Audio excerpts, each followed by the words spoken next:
আজকে আমরা Snyder এসিবির মাইক্রোলজিক setting সম্পর্কে জানব।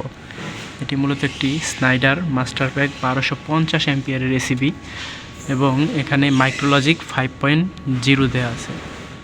মাইক্রোলজিকের প্রথমে 3টা ইন্ডিকেটর আছে, আইআর, আইএসডি। আইআর হয়েছে শর্ট টার্ম ওভার লোডের কারণে যদি ট্রিপ করে এই ল্যাম্পটা গ্লো করবে। আইএসডি যদি ইনস্ট্যান্টেনিয়াস বা লং টার্মের কারণে ট্রিপ করে সেই ক্ষেত্রে এটা গ্লো করবে। আর এই বাটনটা চাপ দিলে এটা টেস্ট পজিশনে যে সবগুলো ঠিক আছে কিনা, আমার মাইক্রোলজিক ঠিক আছে কিনা সেটা দেখাবে। এখানে একটি ছোটো এলসিডি ডিসপ্লে আছে, এখানে আমাদের অ্যাম্পিয়ার দেখাবে এবং ফল্ট দেখাবে। আর এখানে নিউট্রাল ABC 3 ফেজের কত পার্সেন্ট লোড চলে এখানে ইন্ডিকেটরের মাধ্যমে দেখাবে, ইন্ডিভিজুয়ালভাবে দেখাবে। নিচে যদি আসি আমরা, এটা হচ্ছে আমাদের মূল সেটিং সেকশন। এখানে আছে আইআর বা লং টার্ম সেটিং। আইআর হয়েছে আমাদের কত পার্সেন্ট সেটিং করবো, এই যে এখানে আছে 0.4, 5, 6, 7, 8, 9, 9.5 and 1।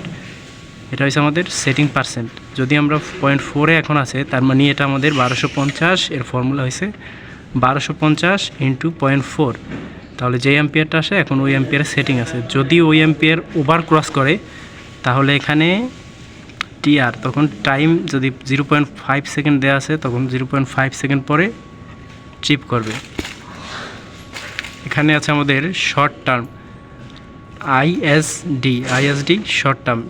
এটি মূলত ওভার কারেন্ট জনিত কারণে যখন সার্কিট ব্রেকারের ফুল লোড কারেন্ট 1.5 থেকে 10% ইনক্রিজ হবে তখন এটা ট্রিপ করবে, শর্ট টার্মে ট্রিপ হবে। এবং ট্রিপের এখানে ডিলে টাইম দেওয়া আছে। ডিলে টাইম মূলত 0.1 সেকেন্ড থেকে 1 সেকেন্ড অবধি দেওয়া আছে। এটাকে ডিলে টাইম চাইলে অফ করে রাখা যায়, তখন এখানে শর্ট টার্মের অ্যাম্পিয়ার পূরণ হলেই এটা সাথে সাথে ট্রিপ করবে। এখানে আছে ইনস্ট্যান্টেনিয়াস কারেন্ট। ইনস্ট্যান্টেনিয়াস কারেন্ট মূলত কত পার্সেন্ট কারেন্ট, এটা হচ্ছে দ্রুত ট্রিপ করবে সার্কিট ব্রেকারকে কোনো টাইম ব্যতীত। যেমন এখানে ফর্মুলা x ইন্টু আমার এখানে সেট আপ হুইলের সাথে মিলবে। এখন 1250 অ্যাম্পিয়ারের এসিবির ক্ষেত্রে যদি 2 থাকে, সেক্ষেত্রে যদি 2400 অ্যাম্পিয়ার হয় সেক্ষেত্রে এটি ইনস্ট্যান্ট ট্রিপ করবে কোনো ডিলে বা টাইম ছাড়াই।